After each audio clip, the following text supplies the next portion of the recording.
Me, me, me, me, me, me, me, me, me, me, me, me. Okay.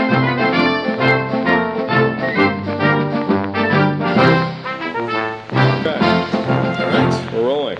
Hi, I'm Steve Carpenter. I'm the founder and CEO of Cake Financial. Hi, I'm Sven Junkergaard, VP of Engineering here at Cake. This is Friday, January 25th, and this is the second edition of The Slice. Our number one most sold stock by our Elites and Platinums this week, sorry to say, Apple. It's sad. Apple's had such a run. So here's on Wednesday, Apple was down almost 20%, and they're down on lowered estimates of the iPhone, principally in Europe, and the fact that iPod is maturing.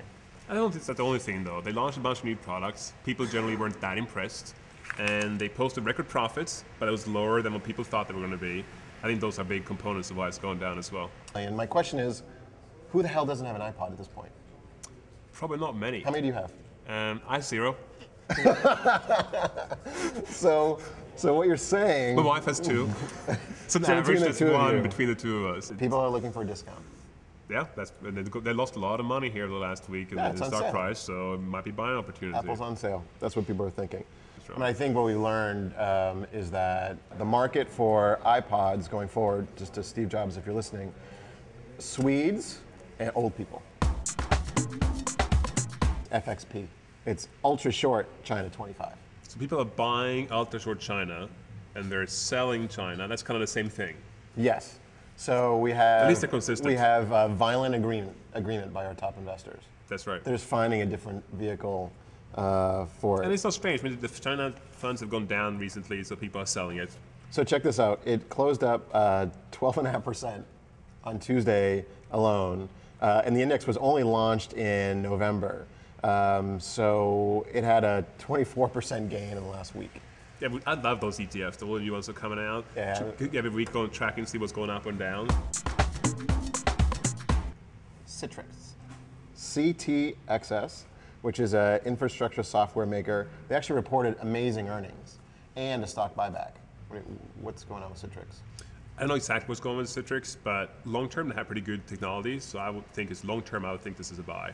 So they also announced a partnership with Microsoft. Do you think that any company that's... Could it be people punish them, get it together with Microsoft? Right. That does happen. I think what they're saying is, why not Google? The second most bought stock this week, Citrix. I just can't comment on Citrix. I don't know anything about what's going on. Citrix, who are you? What do you do? So now we get to my favorite segment of the show, which is our ongoing look at what's happening in Sweden. What we'll call Rich Swede, Poor Swede. I would put this on the end of Poor Swede. So bus companies in Sweden are advising travelers not to leave valuables in their bags underneath the bus because apparently gangs of criminals are hiding dwarves and small children in sports bags and smuggling them under the bus, and then they're stealing stuff in the luggage. So I wonder how that would work. Swedes generally are pretty tall people. Where the heck did they find the dwarves and the short people? But are the rich Swedes taking buses? Everyone is taking buses. It's good for you. Thanks for watching The Slice. Join us here every week where you get the market wrap-up from Steve and Sven and what's happening on Cake. And news from Sweden.